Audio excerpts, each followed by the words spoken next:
کہیں نہ کہیں سب کو ہی عنایا کی بے گناہی پر یقین تھا۔ وہ سب جانتے تھے کہ عنایا کبھی بھی ایسا کوئی کام نہیں کر سکتی جس سے کسی کا سر جھکے، لیکن حالات کے پیش نظر سبھی مجبور تھے۔ دوسری جانب رانیہ کے ساتھ ہی ہانیہ کی رخصتی نے گھر کو خالی کر دیا تھا۔ ہر وقت گھر میں اداسی کا بسیرا رہتا تھا۔ ان حالات کے پیش نظر بشریٰ بیگم نے رانا بیگم سے ابریش کی رخصتی کا مطالبہ کیا، جسے سب نے بخوشی قبول کر لیا۔ آج عنایا کو ہسپتال آئے ہفتہ ہو گیا تھا۔ میر عنایا کے پاس ہی موجود تھا۔ پہلے عنایا کا چہرہ صاف کیا اور پھر ہاتھ پکڑ کر صاف کرنا شروع کیا۔ جب اس نے عنایا کے ہاتھوں میں حرکت محسوس کی اور چیختے ہوئے حاشر اور باقی ڈاکٹروں کو روم میں بلایا۔ ڈاکٹر سب کو کمرے سے باہر انتظار کرنے کو کہتے ہیں۔ رضا صاحب، فیصل صاحب، ہاشم، حاشر اور میر سب کوریڈور میں چکر لگا رہے تھے۔ ڈاکٹر کمرے سے باہر آتے ہیں۔ میر بھاگتا ہوا ڈاکٹر کے پاس جاتا ہے۔ اب کیسی ہے وہ؟ اس کو ہوش آیا؟ آپ کچھ بتا کیوں نہیں رہے؟ حاشر، ان سے پوچھو، یہ کچھ بول کیوں نہیں رہے؟ حاشر میر کو بازو سے سہارا دیتا ہے اور ڈاکٹر سے خود بات کرتا ہے۔ ڈاکٹر، ان کی کنڈیشن کریٹیکل ہے، آپ لوگ دعا کریں۔ اگر ان کو 8 گھنٹوں میں ہوش آ گیا تو ٹھیک، ورنہ ہمیں افسوس ہے، ہم کچھ نہیں کر پائیں گے۔ ڈاکٹر کی بات سنتے ہی میر زمین پر گر جاتا ہے۔ رضا صاحب، فیصل صاحب ہسپتال میں بنی چھوٹی سی مسجد کا رخ کرتے ہیں، جہاں وہ نوافل ادا کر کے عنایا کے لیے دعائیں کرنے میں مصروف ہو گئے۔ جب سے ہاشم نے گھر میں یہ بات بتائی تھی، تب سے بشریٰ بیگم نے مسجد سے چھوٹے بچوں کو گھر بلایا تھا جو حفظ کرنے آئے تھے، تاکہ وہ عنایا کے لیے نوافل ادا کر سکیں اور قرآن بھی پڑھیں۔ خود بھی گھر کی تمام خواتین، نوکر سب عنایا کے لیے دعائیں مانگ رہے تھے۔ حوریہ، اذلان اور زمل بھی تمام خواتین کے ساتھ فیصل صاحب کے گھر میں تھے۔ میر نماز ادا کرنے کے بعد دعا کے لیے ہاتھ اٹھاتا ہے تو اس کو عنایا کی باتیں یاد آتی ہیں۔ بے شک ہمارا پروردگار ماں سے بھی زیادہ گنا محبت کرتا ہے ہم سے۔ وہ اپنے بندوں کو کبھی بھی ان کی برداشت سے زیادہ تکلیف نہیں دیتا۔ وہ اپنے بندوں کو تب آزمائش میں مبتلا کرتا ہے جب وہ چاہتا ہے کہ اس کا بندہ اس سے رجوع کرے، اس کی طرف لوٹ جائے، اور وہ کہتا ہے کہ اگر تم میری رضا میں راضی ہو جاؤ تو میں تمہیں تمہاری چاہت عطا کر دوں گا۔ وہ تو یہ بھی کہتا ہے کہ جب تم صادق دل سے کسی کی چاہت کرو، مجھ سے مانگو گے تو میں تمہیں نا امید نہیں کروں گا۔ وہ یہ بھی کہتا ہے کہ تم مجھے پکارو، میں تمہاری پکار کا جواب دوں گا۔ وہ تو ہر وقت تمہارے اس کی طرف لوٹنے کا، اس سے رجوع کرنے کا انتظار کرتا ہے۔ وہ تو بار بار کہتا ہے کہ مجھ سے مانگو، نا امید مت ہو، مایوسی گناہ ہے، لیکن ہم بندے ہی دیر کر دیتے ہیں۔ پھر بھی جب ہم اس کی طرف بڑھتے ہیں، وہ ہمیں مضبوطی سے تھام لیتا ہے، ہمارے لیے مضبوط سہارا بن جاتا ہے، ہماری توبہ کو قبول کر لیتا ہے اور ہماری سچے دل سے مانگی ہوئی دعاؤں پر کن فرما دیتا ہے۔ بس ہمیں اس سے مانگنے کا سلیقہ آنا چاہیے۔ پتہ ہے اس کو بچوں کی طرح رو کر ضد کرنا اور مانگنا بہت پسند ہے۔ میر کی آنکھوں سے آنسو ایک ربط قائم کر چکے تھے۔ وہ دعا کے لیے ہاتھ اٹھاتا ہے، اپنے پروردگار سے بچوں کی طرح رو کر دعا کرتا ہے اور ضد کرتا ہے کہ وہ عنایا کو زندگی بخش دے۔ وہ عنایا کی جدائی برداشت نہیں کر پائے گا، وہ دوبارہ کسی کو کھونے کی ہمت نہیں رکھتا۔ وہ دعائیں مانگ رہا تھا جب ہاشم اس کے کندھے پر ہاتھ رکھ کر اس کو حوصلہ دیتا ہے، جو نادان بچے کی طرح رو رہا تھا۔ بس کر دو ہادی، تمہارے پروردگار نے تمہاری سن لی ہے۔ ہادی ناسمجھی سے اس کی طرف دیکھتا ہے، جیسے کانوں سے سنے پر اعتبار نہ ہوا ہو۔ ہاں، عنایا کو ہوش آ گیا ہے، چلو وہ بار بار تمہارا نام لے رہی ہے۔ میر عنایا کا ہاتھ تھامے اس کے پاس بیٹھا تھا، جو دوائیوں کے زیر اثر نیم بے ہوش تھی۔ عنایا کی جب آنکھ کھلتی تو بس میر کو ہی پکارتی اور میر اس کو اپنی موجودگی کا احساس دلاتا اور وہ دوبارہ نیند میں چلی جاتی۔ صبح کا وقت تھا۔ میر ساری رات عنایا کے پاس رہا اور کب اس کی آنکھ لگ گئی اس کو پتہ ہی نہ چلا۔ عنایا نہ جانے تب سے اس کو اپنے پاس یوں سوتے دیکھ رہی تھی۔ میر کے چہرے پر تھکاوٹ، پریشانی اور خوشی کے ملے جلے آثار نمایاں تھے، لیکن میر کو صحیح سلامت اپنے پاس دیکھ کر عنایا پرسکون تھی۔ عنایا میر کو دیکھنے میں اتنی محو تھی کہ اس کو احساس ہی نہ ہوا کہ کب کوئی کمرے میں داخل ہوا۔ ہوش تو اس کو تب آیا جب ایک آواز اس کے کانوں میں گونجی، کیسی ہے میری گڑیا؟ آہستہ بولو، میر جاگ جائے گا۔ وہ بے دہانی میں بولی اور جب مڑی تو ہاشم کو اپنے سامنے پا کر زاروں کی طرح رونے لگی۔ بھائی، آپ کب آئے؟ اتنی دیر کیوں کر دی آپ نے؟ میں آپ کو پتہ ہے میں نے کتنا انتظار کیا ہے آپ سب کا۔ بابا، ماما، آپی سب کیسے ہیں؟ آپ سب نے مجھے معاف کر دیا نا؟ ہاشم اس کو گلے سے لگاتا ہے اور اس کے رونے میں اضافہ ہوتا ہے۔ بس بھی کرو اب گڑیا، ورنہ تمہارا میر اٹھ جائے گا۔ عنایا میر کی طرف دیکھتی ہے اور اپنے آنسو صاف کرتی ہے۔ بھائی میں کب سے ہوں یہاں پر کیا ہوا ہے؟ آپ سب کب آئے؟ کیسے؟ مجھے سب بتائیں نا۔ سب بتاؤں گا، لیکن پہلے تھوڑا آرام کر لو پھر۔ نہیں، مجھے ابھی جاننا ہے سب۔ وہ بزد تھی۔ ہاشم اس کو اس طرح ضد کرتا دیکھ کر مسکراتا ہے اور پھر اس کو وہ سب بتا دیتا ہے جو کچھ ہوا تھا۔ بھائی میں نے بہت ستایا ہے نا آپ سب کو؟ ہاں ستایا تو ہے، لیکن سب سے زیادہ ہادی کو۔ پچھلے ایک ہفتے سے اس کی دنیا بس اسی کمرے کے گرد رہی ہے، نہ کھانے پینے کا ہوش، نہ سونے کا۔ جان نکال دی تھی تم نے اس کی۔ ہاشم سب کہتے ہوئے مسکراتا ہے۔ عنایا ہاشم کی باتیں سن کر میر کو گہری نظروں سے دیکھ رہی تھی۔ ہاشم اس کو آرام کرنے کا کہہ کر باہر چلا جاتا ہے۔ عنایا میر کے چہرے کو بغور دیکھ رہی، اس نے میر کے بالوں کو سہلانا شروع کیا۔ عنایا کا لمس محسوس کرتے میر کی آنکھ کھل گئی۔ سوری، میری وجہ سے آپ کی نیند خراب ہو گئی میر۔ عنایا نے اپنا ہاتھ اس کے بالوں سے نکالتے ہوئے بولا۔ میر نے تھام لیا تھا۔ میر نے اپنا سر عنایا کی گود میں رکھا اور اس کا ہاتھ اپنے سر پر رکھا۔ اور کرو بہت سکون مل رہا ہے۔ میں نے بہت تنگ کیا ہے نا آپ کو میر؟ سوری۔ بہت زیادہ۔ جان نکال دی تھی میری تم نے جان میر۔ میر جو سکون محسوس کرتا ہوا آنکھیں موندے گیا تھا، بنا آنکھیں کھولے بولا۔ ایسے تو نہ کہیں۔ عنایا نے اس کے منہ پر ہاتھ رکھا۔ پتہ ہے میں بہت ڈر گئی تھی۔ مجھے لگا میں آپ کو دوبارہ کبھی نہیں دیکھ پاؤں گی۔ میں بھی بہت ڈر گیا تھا۔ مجھے لگا تھا کہ ایک بار پھر میں اپنا سب کچھ کھو دوں گا، مجھے اب کوئی بھی میر نہیں کہے گا۔ دونوں کی آنکھیں نم ہو گئیں۔ دونوں نے ایک دوسرے کے آنسوؤں کو اپنی انگلیوں کے پوروں سے چنا۔ میر نے عنایا کے سر پر بوسہ دیا اور اس کو اپنے بازوؤں کے حصار میں قید کر لیا۔ عنایا کو یہ قید دنیا کی سب سے محفوظ ترین جگہ محسوس ہو رہی تھی۔ سب عنایا کے کمرے میں موجود تھے۔ بستر پر عنایا کی ایک جانب اذلان اور دوسری جانب جمل عنایا کو زور سے پکڑے بیٹھے ہوئے تھے۔ سب بہت خوش تھے۔ اس کمرے میں بہت سے نئے رشتے بنے تھے جو کمرے میں موجود لوگوں کے لیے کسی قیمت سرمایہ سے کم نہیں تھا، یا شاید دنیا کا سب سے انمول اور بمول خزانہ تھا۔ سب عنایا کو کھانا کھلانے اور خوش گپوں میں مصروف تھے، جن کی ہنسی سے آج پورے ہسپتال خوشگوار تھا۔ آج عنایا نے گھر واپس آنا تھا۔ پورے گھر کو دلہن کی طرح سجایا گیا۔ ارے بھائی جلدی کرو حوریہ بچے، آپ نے عنایا بیٹی کا کمرہ ایک نظر دیکھ لینا تھا، کسی چیز کی کمی نہ ہو اس میں۔ جی نورا بیوی، میں نے دیکھ لیا ہے سب۔ آپ نے کچن میں دیکھا؟ کھانے کی کوئی چیز رہ تو نہیں گئی؟ ہاں میں نے دیکھ لیا بیبی۔ آپ نے عنایا بیٹی کے کمرے میں پھل چیک کیے تھے؟ کہیں میں رکھنا بھول تو نہیں گئی؟ نہیں میں نے دیکھے تھے۔ آپ نے فریش جوس کا انتظام کر لیا ہے نا؟ بس کر دو ایک ہی بات بار بار کر کے، آپ دونوں تھکی نہیں؟ ہم تو ان سن کے تھک گئے ہیں۔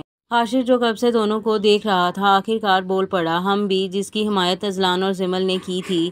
ادھر آؤ اور میرے پاس بیٹھو۔ سب کچھ ہو گیا ہے، ہر چیز پرفیکٹ ہے، کسی چیز کی کوئی کمی نہیں ہے۔ اوکے یہ پانی پیو اور اب آرام سے بیٹھ کر ان کا انتظار کرو، وہ بس آنے ہی والے ہوں گے۔ ہاشم نے حوریہ کو کندھوں سے پکڑ کر اپنے ساتھ صوفہ پر بٹھایا تھا اور نورا بیوی کو بھی بیٹھ کر آرام کرنے کا اشارہ کیا تھا۔ ہارن کی آواز پر سب دروازے کی طرف بڑھے تھے۔ باقی سب بھی عنایا کا استقبال کرنے کے لیے میر مینشن میں ہی موجود تھے۔ عنایا کا پرجوش طریقے سے استقبال کیا گیا۔ سب نے مل کر کھانا کھایا اور پھر اپنے اپنے کمرے کا رخ کیا۔ باقی سبھی حوریہ اور عنایا کے اسٹار پر یہاں آج رکے تھے۔ میر عنایا کو لے کر کمرے میں داخل ہوا تھا جب ان پر پھولوں کی بارش ہوئی تھی۔ یہ سب اہتمام اذلان اور جمل کے کہنے پر کیا گیا تھا۔ میر عنایا کو بستر پر بٹھا کر اس کو دوائی کھانے کی تلقین کرتے ہوئے خود فریش ہونے چلا جاتا ہے۔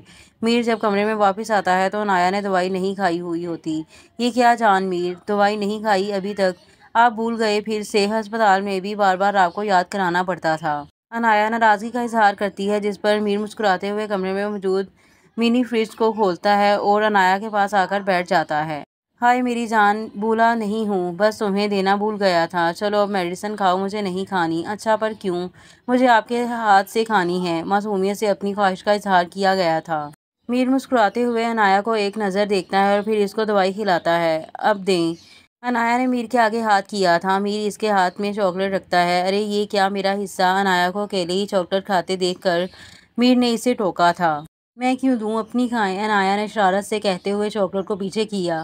میر نے جھٹکے سے اس کے اوپر ہوتے ہوئے اس کی آنکھوں میں دیکھا۔ اس سے پہلے کہ عنایا کچھ سمجھ پاتی میر چاکلیٹ کی بائٹ لے چکا تھا اور عنایا کو دیکھ کر آنکھ دباتا پیچھے ہٹ گیا۔ بہت برے ہیں آپ، میر ہنسنے لگا۔ میر بیڈ کی ٹیک سے کمر جوڑے نیم دراز لیٹا ہوا تھا۔ عنایا اس کے سینے پر سر رکھے لیٹی ہوئی تھی۔ دونوں خاموشی سے ایک دوسرے کو محسوس کر رہے تھے جب میر کی آواز نے خاموشی کو توڑا۔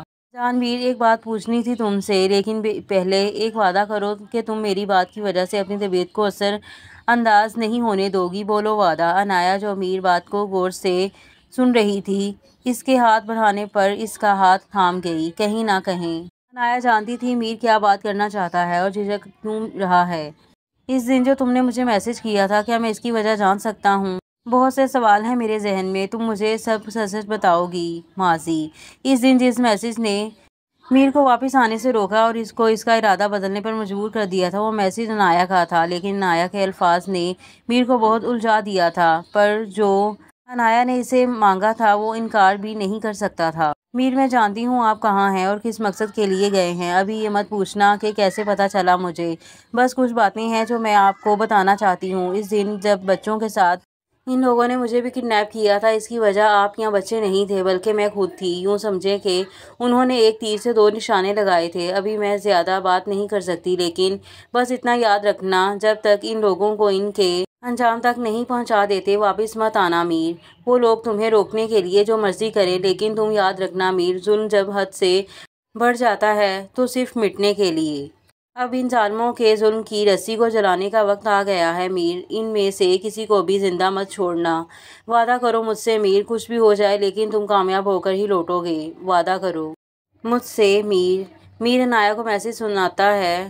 اس میسج کا کیا مطلب تھا عنایا؟ مجھے میرے ذہن میں پیدا ہونے والے ہر سوال کا جواب چاہیے۔ عنایا میر کا ہاتھ زور سے تھام کر ایک گہری سانس بھرتی ہے۔ یونیورسٹی کے فرسٹ ایئر میں عنایا اور اس کی بیسٹ فرینڈ ٹرپ کے ساتھ اسلام آباد آئی تھیں۔ وہ دونوں شاپنگ کرنے کے لیے جناح مال میں جب داخل ہوئیں تو انہوں نے محسوس کیا کہ کوئی ان کا پیچھا کر رہا ہے، لیکن اس خیال کو جھٹک کر وہ دونوں شاپنگ میں مصروف ہو گئی تھیں۔ شاپنگ کرنے کے بعد وہ دونوں فوڈ پوائنٹ پر گئیں۔ جب عنایا نے محسوس کیا کہ کوئی اس کی تصویریں بنا رہا ہے، عنایا بنا ڈرے اس کے پاس گئی اور اس کو باتیں سنائیں۔ ارد گرد کے سب لوگ اکٹھے ہو گئے اور عنایا کے کہنے پر اس کا فون چیک کیا گیا، جس میں عنایا کے علاوہ اور بھی بہت سی لڑکیوں کی تصاویر تھیں اور کچھ تو شرمناک بھی تھیں۔ عنایا نے فون کی ساری گیلری ڈیلیٹ کر دی اور سیکیورٹی نے اس کو پولیس کے حوالے کر دیا۔ کچھ مہینے بعد عنایا نے اس کو اپنی یونیورسٹی میں دیکھا۔ عنایا بہت ڈر گئی تھی۔ پھر ایک دن وہ اس کے سامنے آیا اور اس کو دھمکی دی، 2 سال بعد 2 سال کو وقت ہے تمہارے پاس، جتنا آزاد اڑ سکتی ہو اڑ لو، 2 سال بعد تمہیں میری قید میں آنا ہی پڑے گا۔ اس دن کے بعد عنایا کو وہ شخص کہیں نظر نہ آیا تھا۔ آہستہ آہستہ عنایا اس سب کے متعلق بھول گئی۔ اس سال پھر عنایا ٹرپ کے ساتھ اسلام آباد گئی تھی، جہاں پر 2-3 بار اتفاقاً میر سے اس کی ملاقات بھی ہوئی تھی، لیکن ان دونوں کو نہیں پتا تھا کہ یہ ملاقات ان دونوں پر کتنی بھاری پڑ سکتی ہے۔ جب میر عنایا کو بچوں کی ذمہ داری سونپ کر گیا تھا، تب وہ لوگ ان کا پیچھا کر رہے تھے۔ عنایا اور بچوں کو ساتھ دیکھ کر ان کا کام آسان ہو گیا تھا۔ وہ لوگ ان تینوں کو کڈنیپ کر کے لے گئے تھے۔ پہلے تو عنایا اور بچوں کو ایک ہی کمرے میں باندھا اور ان کی ویڈیو بنا کر میر کو سینڈ کر دی اور بعد میں بچوں کو دوسرے کمرے میں منتقل کرنے کا منصوبہ بنایا۔ جب عنایا نے ان کی باتیں سن لی تھیں، وہ لوگ بہت بڑے اسمگلرز تھے اور اسمگل صرف ڈرگز کی نہیں بلکہ لڑکیوں کی بھی کرتے تھے۔ میر کی فیملی کو بس ڈرگز کی اسمگلنگ کا پتہ تھا، جس کی وجہ سے ان کے 2 ہیڈز میں سے ایک کو انہوں نے مار دیا تھا، لیکن دوسرے ہیڈ کا کسی کو پتہ نہیں تھا کیونکہ وہ زیادہ تر باہر کے ملک ہی رہتا تھا۔ اس وقت اس نے عنایا کو 2 سال کی دھمکی اسی لیے دی تھی کیونکہ اس وقت ان کے ایک ہیڈ کو پولیس مار چکی تھی اور دوسرا ہیڈ ابھی 2 سال تک باہر سے نہیں آنا چاہتا تھا، ورنہ اس کی جان کو بھی خطرہ ہو سکتا تھا۔ اسی لیے 2 سال تک ان لوگوں نے سب کچھ چھوڑ کر اپنی پوزیشن کو اسٹرانگ بنانے کا ارادہ کیا۔ جن لڑکیوں کی تصاویر اور ڈیٹا عنایا نے ڈیلیٹ کیا تھا، ان کو اسمگل کرنے کا ارادہ تھا، لیکن عنایا کی وجہ سے ان کا اتنا بڑا کام خراب ہو گیا۔ اور دوسری طرف ہیڈ کی موت۔ اب وہ لوگ عنایا کو اسمگل کرنے اور بچوں کے ذریعے کچھ لوگوں کو قتل کرنے کی منصوبہ بندی کر رہے تھے۔ ان کا سارا پلان جاننے کے بعد عنایا نے جیسے تیسے بچوں کی اور اپنی رسیاں کھولیں اور کمرے میں موجود کھڑکی سے بھاگنے میں کامیاب ہو گئی۔ جب تک ان لوگوں کو عنایا کے بھاگنے کا پتہ چلا، عنایا بچوں کو لے کر محفوظ جگہ پہنچ چکی تھی۔ دوسری طرف میر کی فیملی کے مرڈر نے شہر میں سنسنی پھیلا دی تھی۔ نہ چاہتے ہوئے بھی وہ ان کا پیچھا چھوڑ کر اپنی جان بچانے کی غرض سے باہر نکلنے میں کامیاب ہو گئے تھے۔ میر سے اس کی فیملی کے بارے میں جاننے کے بعد عنایا کو پتہ چلا کہ وہ جن لوگوں کو قتل کرنے کا ارادہ کر رہے تھے وہ اور کوئی نہیں میر کی فیملی تھی۔ اس کے بعد حالات پر ایک بار پھر خاموشی چھا گئی تھی، لیکن عنایا نہ سمجھ سکی کہ یہ طوفان سے پہلے کی خاموشی تھی۔ شادی پر بھی وہ عنایا کو اپنے ذاتی مفاد اور دشمنی کی غرض سے پکڑنے آئے تھے، لیکن ان میں سے ایک شخص جس نے میر اور عنایا کو 2-3 بار ساتھ دیکھا تھا، اس کے کہنے پر ایک بار پھر انہوں نے ایک تیر سے دو نشانے لگانے کا فیصلہ کیا، مگر قسمت نے ان کا ساتھ نہیں دیا اور ان کے سب بندے مارے گئے۔ اس دن جب میر بزنس میٹنگ کا کہہ کر جا رہا تھا، عنایا اس کو بتانا چاہتی تھی کہ پچھلے کچھ دنوں سے اس کو تھریٹنگ کالز اور میسیجز آ رہے ہیں، لیکن سب کو خوش دیکھ کر اس نے خاموش رہنے کا ارادہ کیا۔ نورہ بی بی کو جب کال پر ان کے بیٹے کے ایکسیڈنٹ کی خبر ملی، تب ہی عنایا کو ایک میسیج ریسیو ہوا جس سے اس کو پتہ چلا کہ میر کو ان لوگوں کے بارے میں کچھ انفارمیشن ملی ہے۔ میسیج: اپنے شوہر سے کہو کہ جو بھی ہماری انفارمیشن ملی ہے اس کو خاموشی سے ہمارے حوالے کر دے۔ اگر اس نے ہماری ایک بھی قدم بڑھانے کی کوشش کی تو ہم تم دونوں کو جان سے مار دیں گے۔ میسیج ریسیو کرتے ہی عنایا نے میر کو وہ میسیج کیا تھا۔ وہ نہیں چاہتی تھی کہ اپنی خود غرضی سے وہ مزید کسی کی عزت کو رسوائی کی اور کسی خاندان کی خوشیوں کو سوگ کی نظر کرے۔ میر جو کب سے خاموشی سے اس کی باتیں سن رہا تھا، اس کو اپنے سینے سے لگا کر بولا، جان میر، ایک سوال ابھی بھی ہے جس کا جواب نہیں ملا۔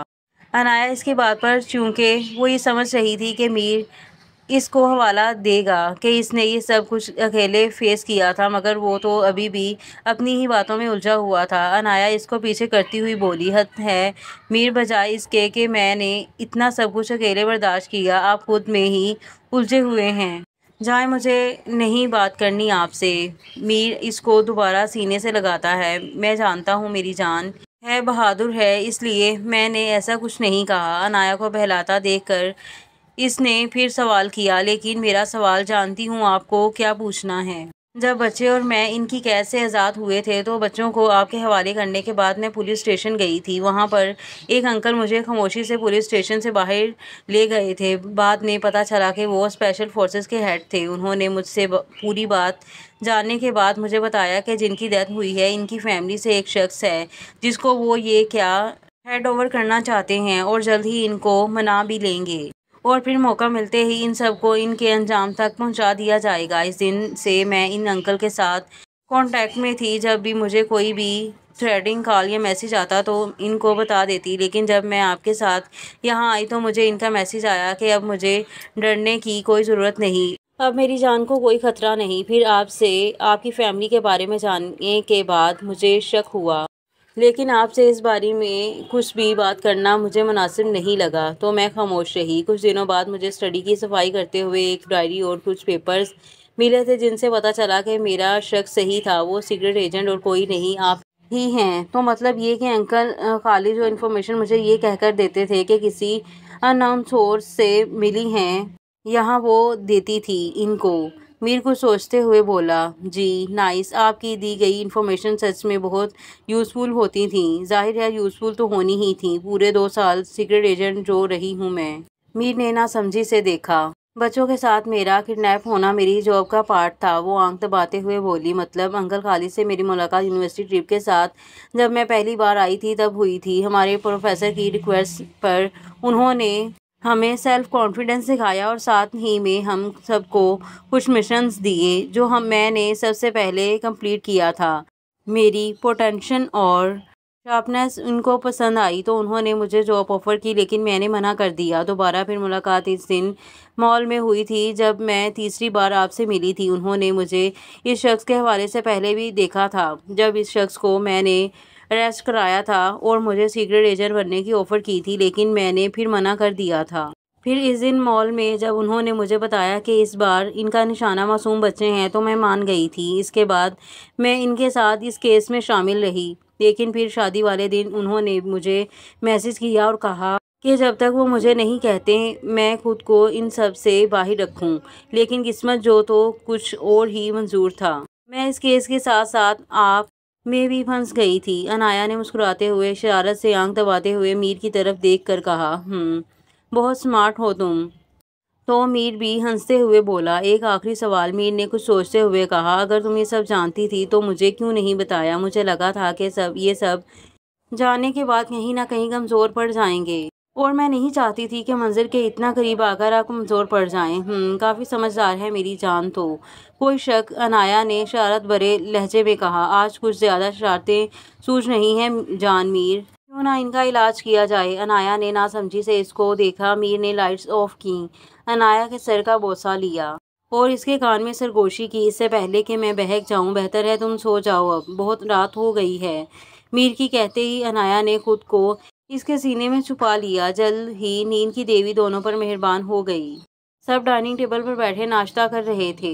آج میر مینشن میں ایک پرسکون اور خوشگوار صبح کا آغاز ہوا تھا۔ کہکہے کی گونج، باتوں کی آوازیں، چھیڑ چھاڑ، یہ ایک مکمل اور ہیپی فیملی تھی۔ اب کوئی بھی خوف یا پچھتاوا نہیں تھا کسی کو بھی۔ میر کے ساتھ ساتھ حاشر اور حوریہ کو بھی والدین اور کئی رشتے مل گئے تھے۔ اور انایا کی صورت میں حاشر کو اس کی بہن بھی مل گئی تھی، جسے وہ بالکل اسی کی طرح چپکلی کہہ کر تنگ کرتا، وہ بھی چڑھ کر اس سے جھگڑتی اور اپنے لاڈ بھی اٹھواتی۔ افضال اور حاشر بھی انایا کے ساتھ ساتھ حوریہ کے بھی سارے لاڈ اٹھاتے۔ ویسے تو میر اور حاشر کبھی بھی انایا اور حوریہ کی کوئی بات نہیں ڈالتے تھے، مگر جب کسی بات سے منع کرتے تو وہ دونوں فوراً افضال اور حاشر کو بلا لیتیں۔ رضا صاحب نے انایا کے جانے کے بعد اپنا سارا بزنس اسلام آباد شفٹ کرنے کا ارادہ کر لیا تھا۔ وہ کافی حد تک سب کچھ شفٹ کر چکے تھے، باقی رہا صاحب ہی۔ اب وہ شفٹ کر کے فیملی کو بھی لے کر اسلام آباد شفٹ ہو گئے تھے۔ فیصل صاحب کا آدھا بزنس جو اسلام آباد میں تھا وہ افضال ہی سنبھال رہا تھا، اسی لیے وہ بھی زیادہ تر اسلام آباد میں ہی پایا جاتا تھا۔ یوں تو زندگی نام ہی اتار چڑھاؤ کا ہے، اگر اپنوں کا ساتھ ہو تو کوئی بھی مشکل بڑی نہیں لگتی، اور اگر ہمسفر یقین اور عزت دینے والا ہو تو رشتوں میں کبھی بھی دراڑ نہیں پڑتی۔ اگر ہر رشتے کو سچے دل سے اپنا مان لیا جائے تو خلش پیدا ہونے کا سوال ہی پیدا نہیں ہوتا، اور جب خدا کا ساتھ ہو تو انسان کبھی اچھائی میں ناکام نہیں ہوتا۔ اور سب سے بڑھ کر اگر پہلی محبت کا ساتھ ہو، کہتے ہیں پہلی محبت کبھی نہیں بھولتی، پتہ نہیں لوگ پھر اپنے والدین کو کیسے بھول جاتے ہیں، سوچنا ضرور۔ اور یہاں پر ناول کا اختتام ہوتا ہے، اور ملتے ہیں اگلے ناول میں۔ تب تک کے لیے دیں مجھے اجازت، اللہ حافظ۔